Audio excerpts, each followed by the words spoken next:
The militant group Islamic State inspired the men accused of planting explosive devices across Durban. This is what the prosecution alleges in the Verulam bombings case. The state has told the court at least 8 ISIS flags were found on one of the properties raided, and that's where we find Dasen Thathiah, who joins us from Durban. Dasen, good morning to you. So I understand that you outside one of the properties. Talk to us about that particular property.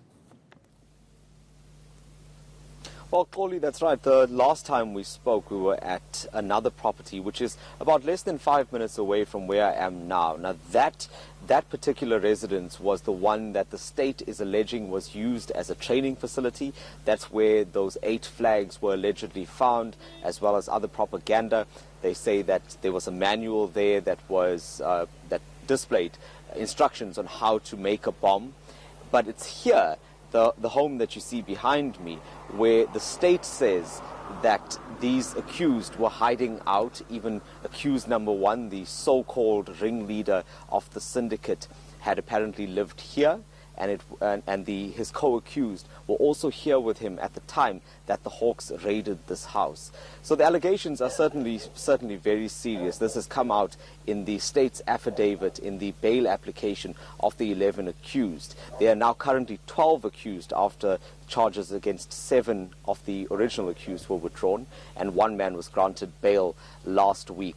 Among the other things that the state has alleged is that in addition to finding that kind of ISIS regalia that was in the other home, they also say that they found in the possession of this so-called ringleader, they found a cell phone, a very uncommon brand of cell phone, and that was similar to the types that were used in making those incendiary devices that were found at these Woolworth stores, as well as the Verulam mosque. And further to that, they say that the cell phone number that was being used by that accused number 1 was registered to his late wife, and that was the cell phone number which they claim was used to send SMSs in a bid to extort money. Because you know that was one of the other motives that the state has put forward, that part of the reason for this is to extort money from businesses as well as individuals.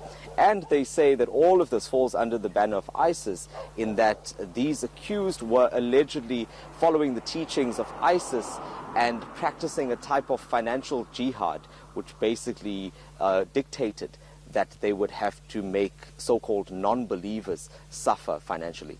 Dasen, talk to us about what neighbors have been saying. If you've had an opportunity to speak to neighbors, did they notice anything suspicious about these properties where these men were either training or, of course, using them as some hideaway spots?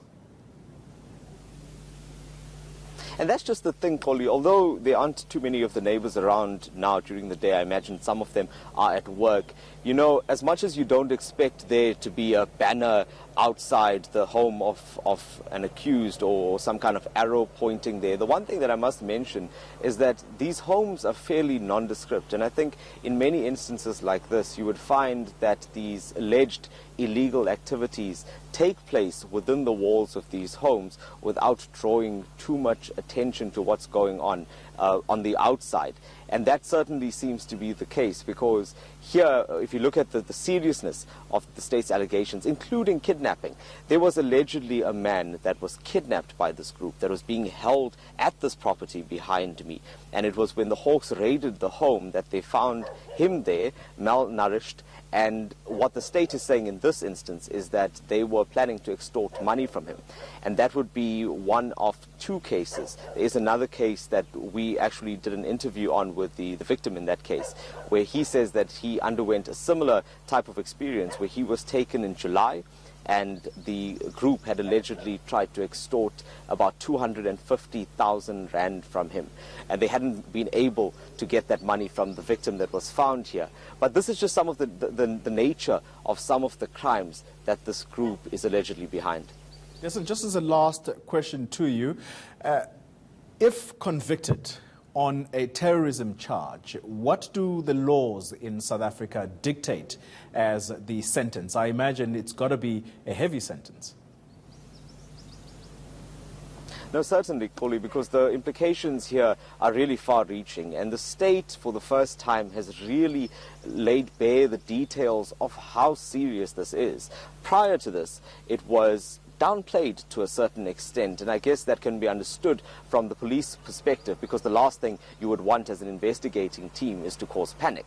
And the state now has used that word. They've used terrorism. In fact, in the bail affidavit that they supplied, they also say that this is a matter which relates to international peace and security. And I'm quoting directly from that affidavit. And I think that should give you an idea of just how seriously they're taking it and how closely they are following this case, this investigation, which is still continuing at the moment. All right, Dasen Thathiah live for us in Durban, following up on this particular story.